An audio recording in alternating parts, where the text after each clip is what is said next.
接亲这天，女方家突然改了规矩，说要玩个步步高升，从楼下到楼上每一个台阶都要铺上100块钱。我想着也没多少层，图个乐呵就让人去换零钱铺上了。谁知到了6楼门口，丈母娘又变卦了，地上的钱是给路人的，进屋的钱得另算。她指着满屋子的气球，每个气球里塞1000，一共999个，这就是100万现金。我好说歹说，把卡里仅剩的50万转了过去。这时候我心里已经很不痛快了，没想到更觉得在后面。我妈说了，这房子得加我弟的名字，算亲上加亲。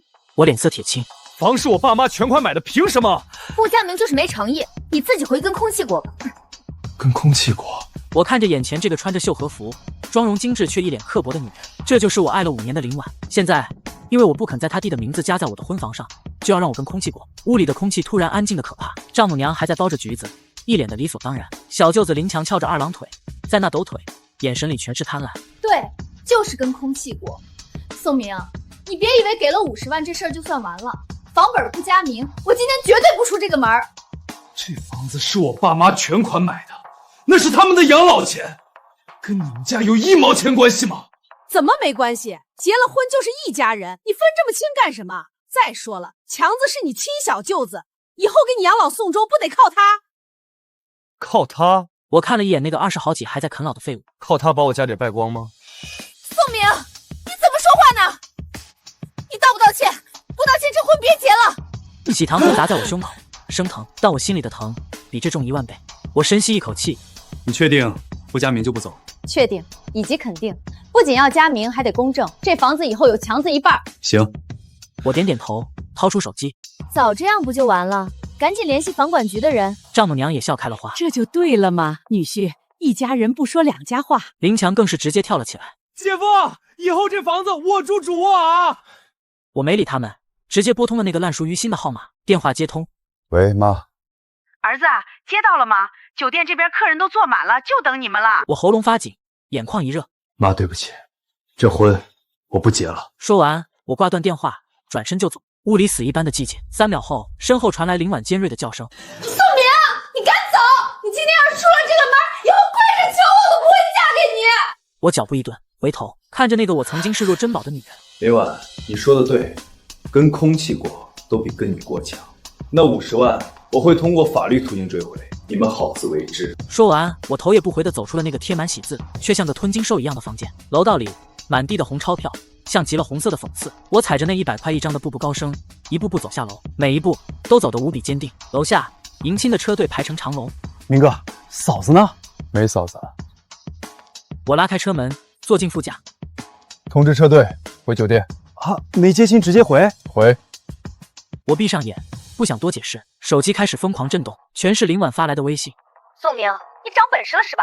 敢当众给我难堪，我告诉你，现在立刻马上滚回来，跪下给我妈和强子道歉，再拿20万精神损失费，否则这事儿没完。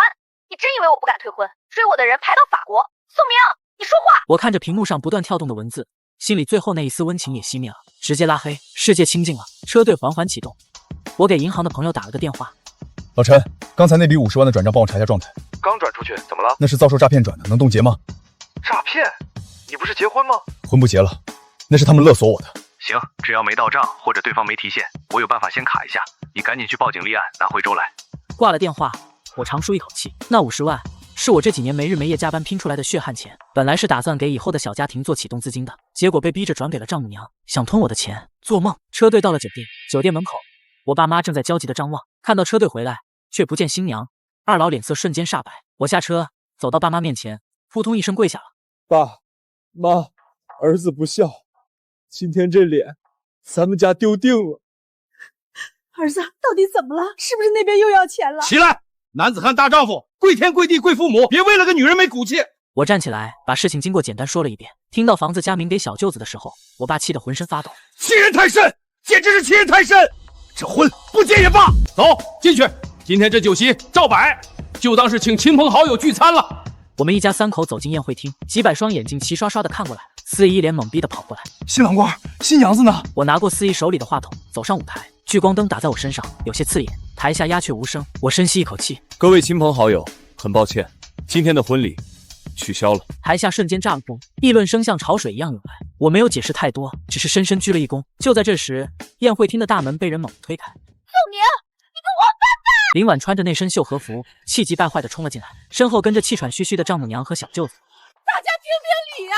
这负心汉把我们一家扔在家里，自己跑回来吃香喝辣，玩弄我女儿感情，始乱终弃啊！宋明，你今天不给我姐一个说法，我把你这酒店砸了！所有人都看着我，有的指指点点，有的面露疑惑。我看着这如同小丑般的一家三口，突然觉得好笑。以前我怎么会觉得他们是直爽？这分明就是无赖。我举起话筒，既然来了，那就当着大家的面把账算清楚。算账？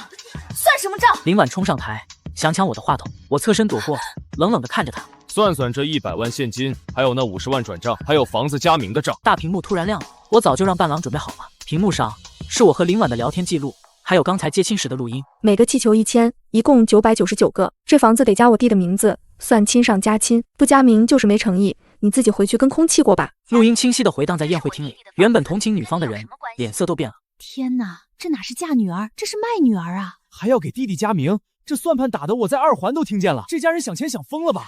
议论声越来越大，全是嘲讽。林婉的脸涨成了猪肝色，她没想到我会录音，更没想到我敢当众放出来。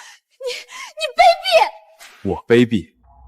你们临时加价100万的时候不卑鄙，逼我转空积蓄的时候不卑鄙，要分我爸妈养老房的时候不卑鄙。丈母娘从地上爬起来，宋明，你别血口喷人！我们要钱怎么了？养大女儿不容易，要点彩礼不应该吗？那是彩礼，那是你们给你儿子买房买车的钱。他身上穿的名牌，开的车，哪一样不是花我的钱？以前我忍了，因为我爱林婉，但你们千不该万不该，把主意打到我爸妈头上。我转过身，看着台下的父母，他们虽然生气，但腰杆挺得笔直。今天当着所有亲朋好友的面，我宋明宣布，这婚彻底离了。那50万我会追究到底，至于你们，滚！你让我滚！林强突然冲上来，挥起拳头就要打我。敢欺负我姐和我妈，我弄死你！还没等他拳头落下，几个身强力壮的伴郎直接冲上来，把他按在了地上。放开我！你们敢打人！我要报警！报啊！我蹲下身，拍了拍林强的脸，正好跟警察说说，你那网赌欠的100多万，打算怎么还？你怎么知道？什么网赌？什么100万？你们以为逼我要钱是为了什么？不就是为了给他填窟窿？林婉，你到现在还不知道吗？你弟弟在外面欠了高利贷，人家说今天不还钱就断他一只手，所以你们才这么急着要那100万，要那50万，甚至要房子。全场哗然，林婉颤抖着看向自己的弟弟。强子，他说的是真的。姐，你别听他胡说，他是想挑拨离间。是不是胡说？看看他手机就知道了。屏幕正好亮着，一条催债短信赫然在目。林强，最后2小时，钱不到账，准备好轮椅。林婉捡起手机看了一眼，整个人晃了晃。林婉看向丈母娘：“妈，你知道这事儿吗？”哎呀，强子那是被人骗了，咱们是一家人，得帮他呀！帮？林婉惨笑一声。所以你们就拿我的婚姻去填这个无底洞？女儿啊，你就这一个弟弟，你不帮谁帮？再说了，宋明家有钱，这点钱对他们来说不算什么。一声清脆的耳光，不是我打的，是林婉。她狠狠地给了林强一巴掌，这一巴掌把全场都打懵了。我就是个傻子，彻头彻尾的傻子。宋明，我错了，我真的不知道他是为了还赌债，我以为妈是为了我好，是为了给我争面子。林婉扑通一声跪在我面前。宋明，我不加名了，钱我也不要了，那50万我让他退给你，我们结婚好不好？我是真的爱你啊！看着跪在地上的林婉，我心里竟然没有一丝波澜。爱我，我抽出腿后退一步。爱我就是把我的尊严踩在脚底下，爱我就是任由你家人吸我的血。林婉，你的爱太贵了，我买不起。她哭得撕心裂肺，我只觉得吵。不是的，我改，我一定改，以后我不听我妈的了，我只听你的。完了，镜子碎了，粘起来全是裂痕。而且有这样的家人，你永远改不了。只要你心软一次，他们就会像水蛭一样再次燃上来，直到把我吸干。我不想用我一辈子去赌你的良心发现。说完，我转身就要下台，丈母娘突然跳起来，冲过来就要抓我的脸。宋明，你个没良心的！睡了我女儿这么多年，现在想拍拍屁股走人，没门儿！那50万已经在强子卡里了，有本事你去告啊！还有，林婉怀孕了，你敢抛弃妻儿，我就去你们单位拉横幅，让你身败名裂！这话一出，全场再次死寂。我爸妈脸色大变。怀孕？如果真的怀孕了，这事就复杂了。林婉也愣住了，摸着肚子。妈，你胡说什么呢？我什么时候？闭嘴！丈母娘恶狠狠地瞪了他一眼，然后转头看着我，一脸得意。没错，2个月了。宋明，你要是还是个男人，就乖乖把婚结了，把房子加上强子名字，否则你就等着身败名裂吧。我看着丈母娘那张扭曲的脸，突然笑了，笑得很大声。怀孕？好啊，正好我有份体检报告要给大家看看。我从西装口袋里掏出一张叠好的纸，这是上个月婚检的报告。当时医生单独叫住了我，跟我说了一些事情，我一直没敢告诉林婉，怕伤害她。没想到今天成了我的护身符。林婉，你自己看。我把报告扔在林婉面前，林婉颤抖着捡起来，只看了一眼，脸色瞬间惨白如纸。这不可能！丈母娘一把抢过报告，什么破纸？吓唬谁呢？她虽然文化不高，但那几个字还是认识的。双侧输卵管堵塞，自然受孕几率极低。这是假的！丈母娘把报告撕得粉碎。你为了逃避责任，竟然伪造病历，是不是假的？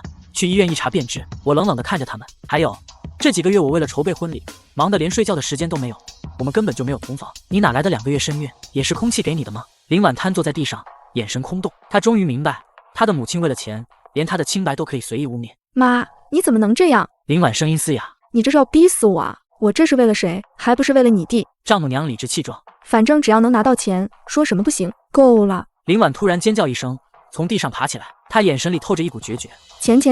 你们眼里只有钱。既然你们这么想要钱，那就去死吧！林婉突然冲向旁边的香槟塔，抓起一个酒瓶，狠狠地砸碎，然后她拿着锋利的玻璃碴对准了自己的脖子。林婉，我吓了一跳，下意识想冲过去。别过来！林婉大吼。宋明，我对不起你。如果有下辈子，我不做伏地魔，我好好做你的妻子。说完，她闭上眼就要刺下去。姐，你疯了！林强不是担心他姐，是担心摇钱树没了，但他不敢上前。就在这千钧一发之际，一个身影冲了上去，不是我，是警察。放下凶器，别动。原来刚才大刘早就报了警，几个警察冲上来，夺下了林婉手里的玻璃碴，把他控制住。同时，另外2个警察走向林强。林强是吧？涉嫌网络赌博和诈骗，跟我们走一趟。林强吓得腿都软了。我不走，我没犯法，妈救我！丈母娘扑上去抱住警察的大腿。你们不能抓我儿子，他是好人啊，抓他！他才是网络赌博和诈骗的幕后黑手。丈母娘用手指着我，可当警察看清我的模样时，她脸上一惊。我是红侠客组织里的一名神秘人，专门负责国内外网络安全问题。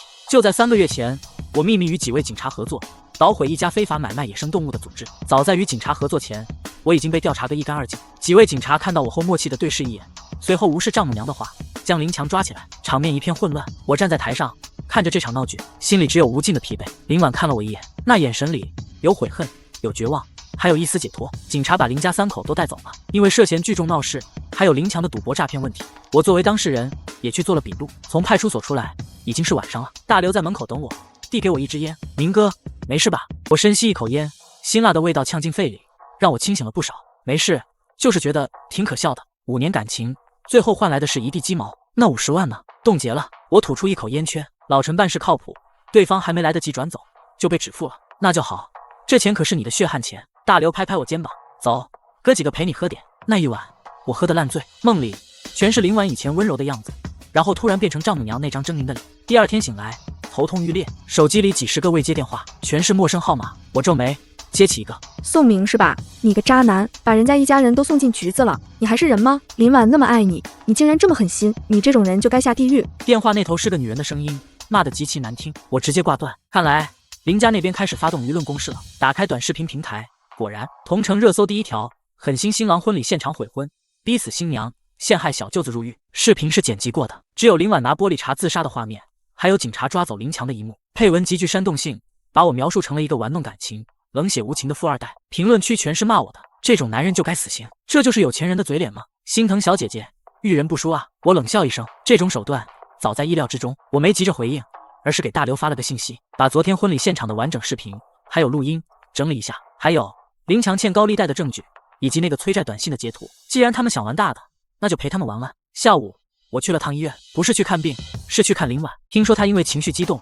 有些轻微的割伤，在医院观察。病房门口站着2个警察，我说明来意，警察放我进去了。林婉躺在床上，手上缠着纱布，脸色苍白。看到我，她眼神亮了一下，随即又暗淡下去。你来看笑话的？不是，我拉过椅子坐下，我是来拿回属于我的东西。那50万已经冻结了，但我给你买的那些首饰、包包还有车，那是彩礼的一部分，既然没结婚，理应退还。林婉不可置信地看着我。宋明，我都这样了，你还跟我算这些？我差点就死了。那是你自己的选择。我声音平静。林婉，别演了，网上的视频是你让人发的吧？林婉眼神闪烁。我不知道你在说什么。不知道。我拿出手机播放那条视频，这拍摄角度是在你大爷那桌吧？还有那些水军，文案都一模一样。你想用舆论逼我就范，逼我不追究林强的责任。林婉咬着嘴唇，眼泪又下来了。宋明，强子是我唯一的弟弟，他要是坐牢了，这辈子就毁了。你就当行行好，放过他这一次行不行？只要你出具谅解书，说那是赠与，不是诈骗，他就没事了。我求你了。说着，他又要下床给我跪下。我按住他，眼神冰冷。林婉，你到现在还没醒悟，毁了他的不是我，是你，是你妈，是你们无底线的纵容。而且他不仅仅是诈骗，警察查到他在我的酒里下过药。林婉猛地抬头，一脸惊恐。什么药？上次家庭聚会我喝断片那次，我盯着他的眼睛，之后你就说要买房，要彩礼。林强给我下的是致幻剂，为了钱，你们一家人真是无所不用其极，这是刑事犯罪，不是我谅解就能了事的。林婉彻底瘫软在床上，他知道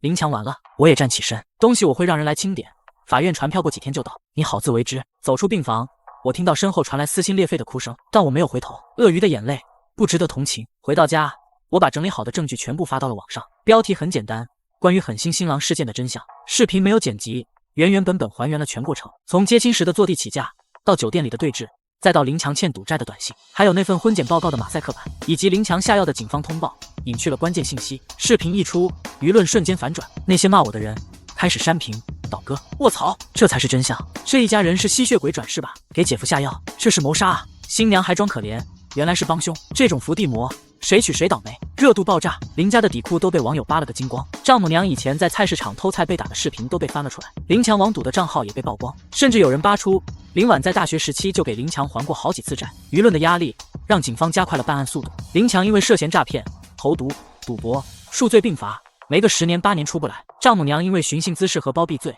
也被拘留了。至于林婉，她虽然没有直接参与投毒，但知情不报且参与了诈骗，那50万是转到她卡里的，也面临起诉。几天后，林婉的父亲找到了我，这个在家里一直没什么存在感、唯唯诺诺的男人，仿佛一夜之间老了10岁。他提着一袋水果，站在我家门口，不敢进来。施恩，哦不，宋明。他搓着手，一脸局促。叔叔求你个事，能不能撤诉？只要你撤诉，那50万我们马上退，房子我们也不要了。林婉他不能坐牢啊！看着这个老实巴交的男人，我心里叹了口气。在这个家里，他也是受害者，一辈子被老婆压着，被儿子吸着。叔，不是我不撤，是公诉案件，我撤不了。林强做的事触犯了刑法。林父眼里的光熄灭了，他蹲在地上，抱着头痛哭。造孽啊，都是造孽啊！早就跟他说不能惯着强子，不能惯着。现在好了，家破人亡了。我没说话，只是静静的看着。可怜之人必有可恨之处，如果当初他能硬气一点，管住老婆孩子，也不会有今天。送走林父，我接到了大刘的电话。明哥，那个林婉想见你最后一面，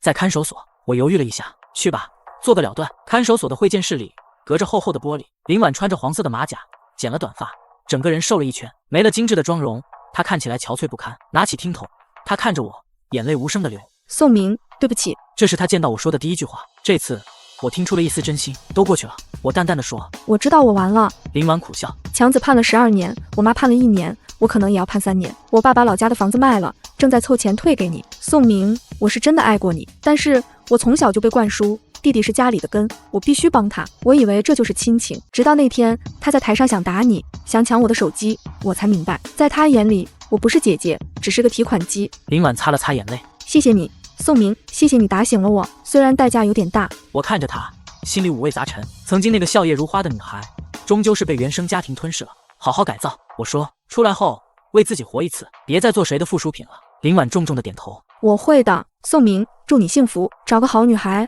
别找像我这样的。话没说完，他已经泣不成声。狱警走过来，示意时间到了。林婉挂断电话，深深的看了我一眼，转身走了。看着他的背影消失在铁门后，我心里的一块大石头终于落地了。这段5年的感情，以一种最惨烈的方式画上了句号，但我并不后悔，因为我守住了底线，也守住了尊严。3年后，云顶半山别墅，落地窗外是奔流不息的江水，室内恒温24度，空气里飘着淡淡的沉香。我坐在手工羊毛地毯上，手里拿着一个粉色的拨浪鼓。2岁的女儿宋安安正趴在我的腿上，口水糊了我一裤腿。叫爸爸。我晃了晃拨浪鼓，安安吐了个泡泡，含糊不清的喊了一声妈。不远处的沙发上，苏瑶穿着真丝家居服，腿上放着一台轻薄笔记本。听到声音，她头也没抬，嘴角却勾了起来。宋总，认输吧，安安的开口词已经被我买断了。苏瑶敲击着键盘，屏幕上是公司下半年的并购案数据。我把安安抱起来，拿纸巾擦掉她的口水。带孩子比看 K 线图费脑子。门铃响了，保姆李阿姨过去开门。大刘提着2个精美的礼盒走了进来。他现在是公司的副总，西装革履，肚子比3年前大了一圈。明哥，嫂子。大刘把礼盒放在茶几上，南非那边的客户送的特级燕窝，我给安安拿2盒过来。苏瑶合上电脑，端起咖啡杯。大刘，城南那个物流员的项目谈的怎么样了？拿下了。大刘拉开椅子坐下，自己倒了杯水。对方本来还想拿捏一下价格，看到咱们的资金链报告，直接签字了。聊了几句公事，苏瑶抱着安安去楼上洗澡。客厅里只剩我和大刘。大刘喝了口水，脸上的表情变得有些古怪。他看了看楼梯方向，压低了声音：“明哥，有件事，不知道该不该跟你提。”我靠在沙发上，拿起茶几上的雪茄剪，说：“我昨天去城中村视察那个旧改项目，看见林婉了。”手里的雪茄剪停顿了1秒，我抬起眼皮看着大刘，他过得很惨。我没接话，把剪好的雪茄放在一旁，没有点燃。3年前他出来，不是说要重新做人吗？大刘摇了摇头，结果没撑过半年，就跟了一个搞皮包公司的混混。那男的满嘴跑火车，说带他赚大钱，给他一个家，他信了。他打工攒的几万块钱全搭进去了，还背着男的去借了网贷。后来怀孕了，男的看他榨不出油水，卷了剩下的钱跑路了。大刘语气里带着几分唏嘘，他上个月早产，大出血，在小诊所处理的，命保住了，但子宫切了，孩子生下来就不健康，在保温箱里待了几天，没留住。我昨天看见他的时候，他正被网贷公司的人堵在出租屋门口泼红漆，瘦得脱相了。我听完，端起茶杯喝了一口，茶水温热，刚好入口。说完了，我放下茶杯。明哥，你没啥反应啊？我该有什么反应？我看着他，路是他自己选的。3年前我就说过，别做谁的附属品，他改不了。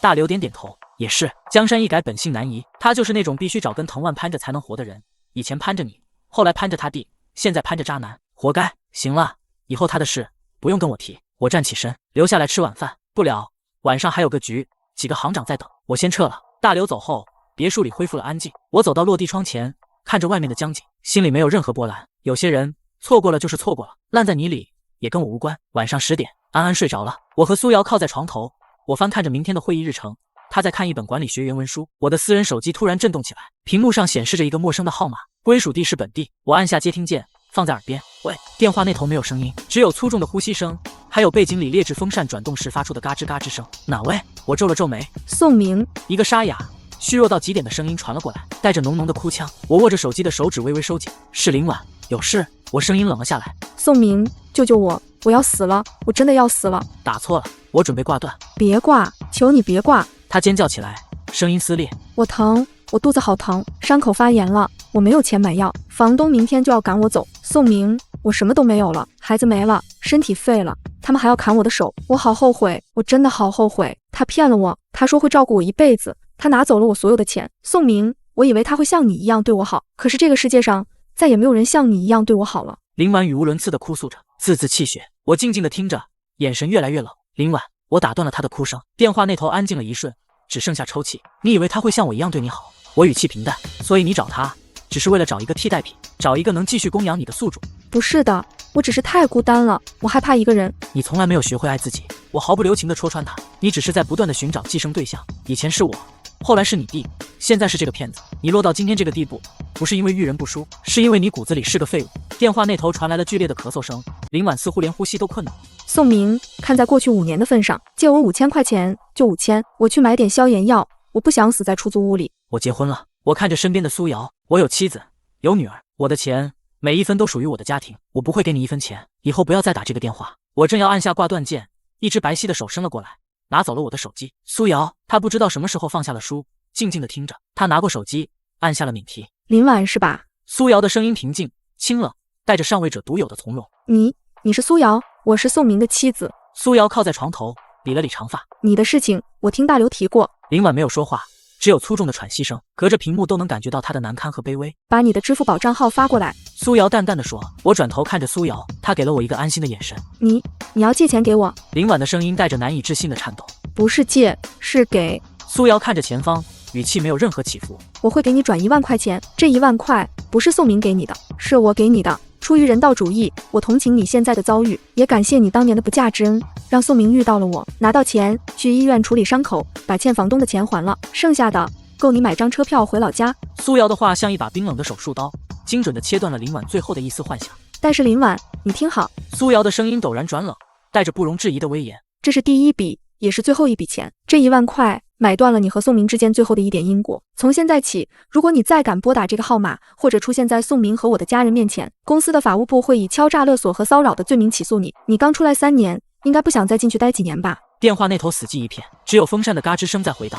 账号发过来。苏瑶下了最后通牒，半分钟后，手机屏幕亮了，一条短信发了过来，是一串数字。苏瑶拿起自己的手机，打开银行 app， 输入账号，转账1万，操作行云流水，没有丝毫停顿。叮，转账成功的提示音响起，苏瑶直接挂断了电话，顺手将那个号码拉进了黑名单。整个过程不到2分钟，他把手机扔回床头柜，重新拿起那本管理学原文书，处理完了。苏瑶翻了一页书，语气轻松的像是在说今晚的夜宵吃什么。我看着他，忍不住笑了。苏总大气。我凑过去，在他脸上亲了一口。1万块钱买个清净，顺便断绝后患，这笔投资很划算。苏瑶头也不抬。对付这种人，你跟他讲道理没用，直接用钱砸断他的念想，用法律警告他最有效。你不生气？我问。我为什么要生气？苏瑶终于抬起头，看着我。因为一个失败者打来的求助电话。宋明，我的格局没那么小，他现在只是一个躺在城中村出租屋里，连消炎药都买不起的可怜虫，而我是云顶资本的合伙人，是你宋明的妻子，我和他早就不是一个世界的人了。苏瑶合上书，关掉床头灯，睡觉。明天上午还要跟城南项目的资方开会。我躺下，将他揽入怀里。窗外的江风吹过，别墅里温暖如春。我闭上眼睛，脑海里最后闪过大刘描述的画面：破旧的出租屋，泼满红漆的铁门，还有躺在发霉床铺上的女人。这真是一个残酷的世界，但这也是一个公平的世界。每个人都在为自己的选择买单。林婉选择了衣服，最终被吸干了骨血，而我选择了站起来，所以有了现在的云顶风景。3年后的冬天，江城下了一场罕见的大雪，鹅毛般的雪片飘了整整一夜，将云顶半山的别墅群裹成了一片银白。宋明的车刚驶入别墅区，就看到苏瑶牵着宋安安的小手，在院子里堆雪人。安安穿着厚厚的红色羽绒服，像个圆滚滚的小灯笼，正踮着脚把胡萝卜往雪人脸上插，小短手冻得通红，却笑得眉眼弯弯。慢点跑，别摔了。宋明停好车，走过去将安安抱进怀里，伸手揉了揉她冻得冰凉的小脸蛋，又把苏瑶的手揣进自己的大衣口袋里。这么冷的天，怎么带她出来了？苏瑶靠在他肩上，看着院子里歪歪扭扭的雪人，嘴角噙着笑。安安闹了一早上，说想堆雪人，反正今天周末，陪他玩玩。安安搂着宋明的脖子，在他脸上亲了一口，奶声奶气地说：爸爸，雪人没有帽子，我们给他戴你的围巾好不好？宋明失笑，捏了捏他的小鼻子：你个小机灵鬼，就知道打爸爸的主意。屋内暖炉烧得正旺，李阿姨端上了热腾腾的红糖姜茶，玻璃杯壁凝着细密的水珠，暖意在指尖蔓延。安安窝在沙发上看动画片，宋明和苏瑶坐在一旁，翻看着刚送来的新年礼盒清单，商量着过年要给两边父母送些什么。这样平淡又温暖的日常，是宋明3年前从未敢奢望的。那时的他刚从一场荒唐的婚礼里抽身，满心都是疲惫和失望，以为自己这辈子大概就守着事业，孤身一人了。直到在一次行业峰会上遇见苏瑶，他穿着剪裁利落的西装，站在台上侃侃而谈，眼神明亮，气场强大，像一束光，照进了他灰暗的世界。苏瑶不是那种小鸟依人的女人，她有自己的事业，有自己的想法，和宋明棋逢对手，亦能惺惺相惜。他知道他的过去，却从未拿那些事打趣他，只是在他偶尔想起那段不堪的经历时，轻轻拍着他的背说：过去了，以后有我。他们的爱情没有轰轰烈烈的追求，只有水到渠成的默契。他懂他的坚韧，他惜他的底线，两个人一起打拼事业，一起照顾家庭，把日子过得热气腾腾。春节前，宋明带着苏瑶和安安回了老家，父母的头发又白了些，却精神矍铄，拉着苏瑶的手嘘寒问暖，看着安安的眼神满是化不开的宠溺。年夜饭桌上，父亲拿出珍藏多年的老酒，和宋明碰了一杯。爸以前总担心你，现在看到你过得好，爸就放心了。宋明看着身边的妻女，看着眼前的父母，心里满是酸涩和庆幸。酸涩的是曾经让父母为自己操碎了心，庆幸的是他终究没有辜负父母的期望，活成了他们想要的样子。老家的年味很浓，巷子里到处都是鞭炮声和孩子们的嬉闹声。安安第一次回乡下，对一切都充满了好奇，追着院子里的小鸡跑，捏着糖葫芦吃的满脸都是糖渣。宋明和苏瑶牵着他的手，走在铺满青石板的巷子里，看着两旁贴满春联的老屋，心里格外安稳。大年初5，宋明带着家人回江城，刚进市区就接到了大刘的电话：明哥，你还记得咱们以前住的那个老小区吗？今天我路过那边，看到林婉的父亲了，老爷子看着挺可怜的，在菜市场捡别人扔的菜叶。大刘的声音里带着几分唏嘘。听说林婉拿了那1万块钱后，回老家待了没多久，又跑回了江城，结果还是跟一些不三不四的人混在一起，